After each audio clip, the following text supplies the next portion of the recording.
Hi, I'm Debbie Harbeck, and I'm a certified life coach working with women in midlife and through the menopause transition. So each week, I'll be sharing the latest information, inspiration, and generate some momentum so you can move forward and feel more in control of your changing midlife body and your life. Let's go.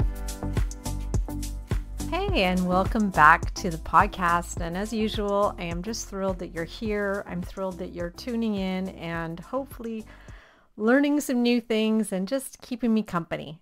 So today's episode actually is extra special because October is actually Menopause Awareness Month. And well, I just turned 52 this week. So I want to dive deep today into what this perimenopause journey has been like for me personally, and why I'm passionate about raising awareness about menopause and why it's so important. So if this is your first time here on the podcast listening to me, let me just say welcome. I'm really happy you're here. And this podcast is all about embracing midlife transformations. And that includes this time of menopause transition, which I believe we need to be talking about more. So I've been through my own significant life changes in midlife, including divorce. I've become an entrepreneur after leaving a corporate job as an engineer. And I've been on this perimenopause journey about 7 years now. And I'm on a mission to show that midlife is full of potential, even when it feels uncertain and even though it's super uncomfortable sometimes. Menopause is just one of those transformative phases in life. And if we embrace it, if we look at it like the cocoon that the caterpillar uses to become a butterfly, it might just be the best time of your life. I'd love to think so. So if I get into my own perimenopause journey so far, because at 52, I'm still here. I'm still having cycles, however close together or far apart and unpredictable they are.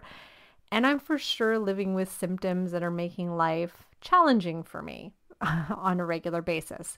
So irregular periods are one thing for sure. They're not fun, but that's part of it. But I'm also dealing with waking up often and struggling to fall asleep and being kept awake some nights because of hip pain that then migrates down my leg. And this all started about 2 years ago. And before that, I had dealt with some weight gain in my midsection. I had some acid reflux, but through releasing stress in particular, that was a real game changer for me. I was able to let go of those symptoms and feel better. So to be honest, before getting to this stage of life, before even getting to perimenopause, I thought this whole thing would be a breeze. I figured because I'm in pretty good shape and I never really experienced symptoms with my period. I didn't really have PMS issues. I thought menopause would be like a non-event for me. But especially in these past 2 years, I realized that you just don't know how perimenopause is going to affect you. And each woman is very different in how she experiences it. So one of the biggest things I've learned so far is acceptance. I'm continuing to accept that my body is changing. And that means it's not only physically changing, but my emotional life is changing as well. I'm saying goodbye to my younger self, and that's not been easy. It's not easy to let go of what once was and who we were in order to then embrace this unknown. So it's a challenging time emotionally. But when things change, whenever there's change, there's always good parts, right? I know right now I am more courageous than I ever was. I'm more confident than I was. I'm creative and I embrace that creativity. I never wanted to recognize or own it before, but now I do. And I'm stronger in many ways than I was before. And I kind of like who I'm becoming.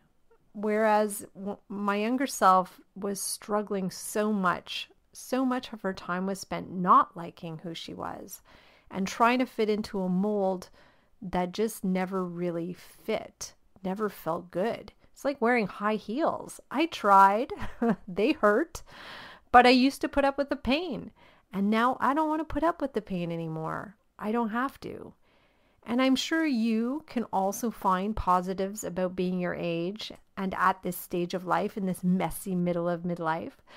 So that's a little bit about what's going on with me personally. But I also want to bring attention to the fact that this is Menopause Awareness Month, and it's important.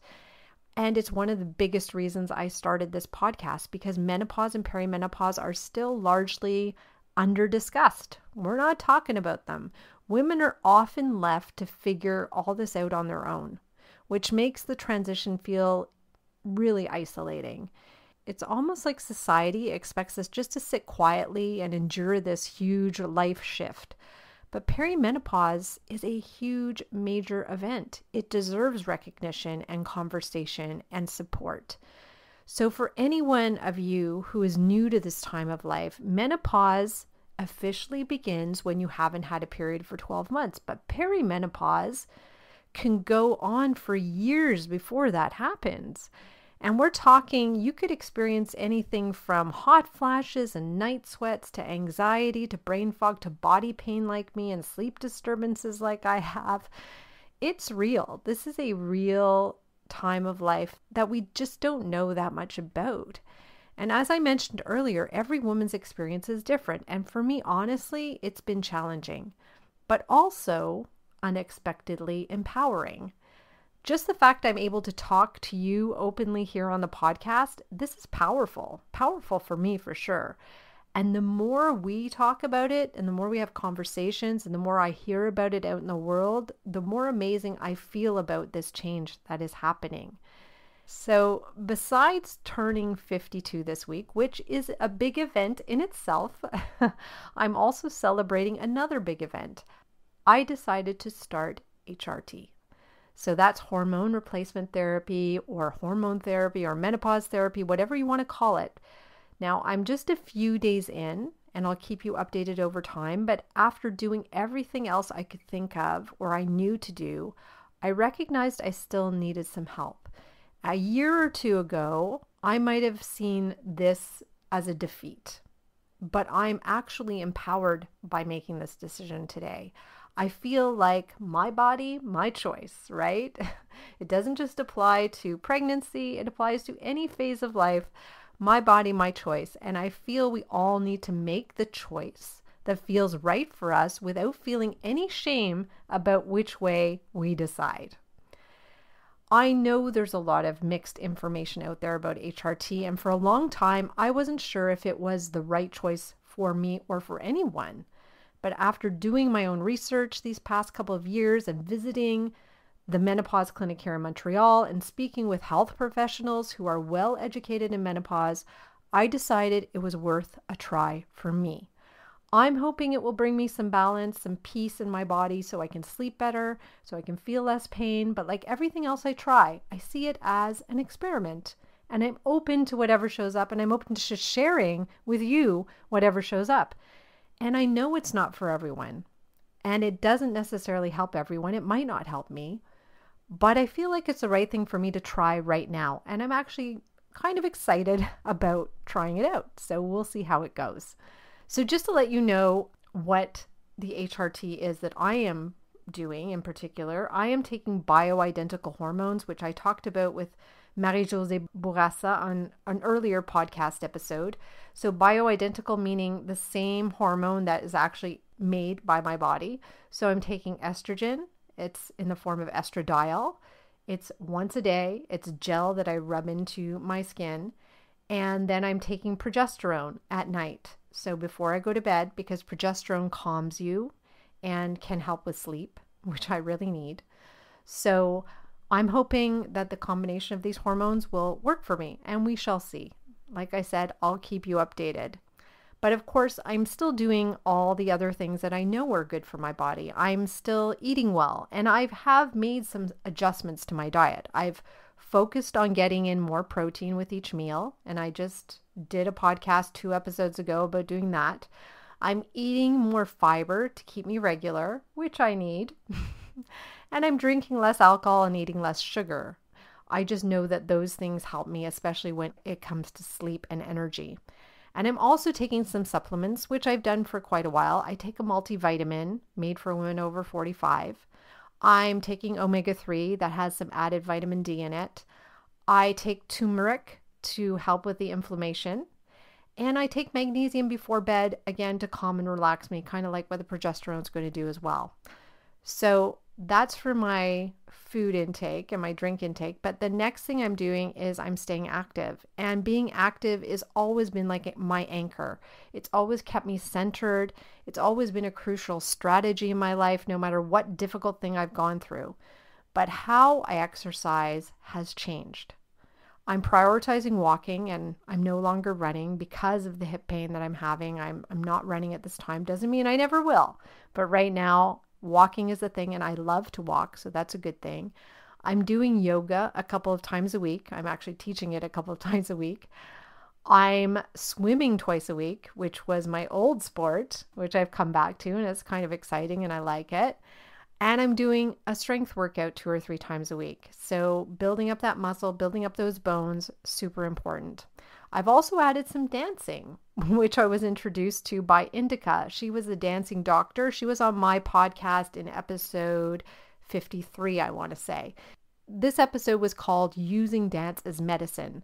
So every so often, I do a 15-minute dance session, moving my body to music in any way I'm drawn to. And it really helps release my stress. It makes me happy. There's this joy that comes over me. I just love to dance. And it has the added benefit of boosting my energy and my motivation. And it just feels so good. And it does also help with stress, which is probably the most important and beneficial shift for me is around stress. I have learned to manage my stress. Yes, the dance does help, but stress just makes everything worse. Right? It's never good when we're stressed or overwhelmed or anxious all the time. So I'm careful to keep space open in my calendar. I'm careful to not believe that everything has to be a certain way or that I have to do certain things all the time. I have to catch myself thinking that. And I've been focused on some mindfulness, some self-compassion through all that for sure. Now, I also use meditation sometimes. I breathe. Deep breathing helps. I rest. And I've just learned to let go of anything unnecessary. Being creative as well has been a really helpful thing for me. So this podcast and writing this podcast and being involved with producing it, that really helps with my stress as well. And finally, sleep. Well, I'm still struggling there.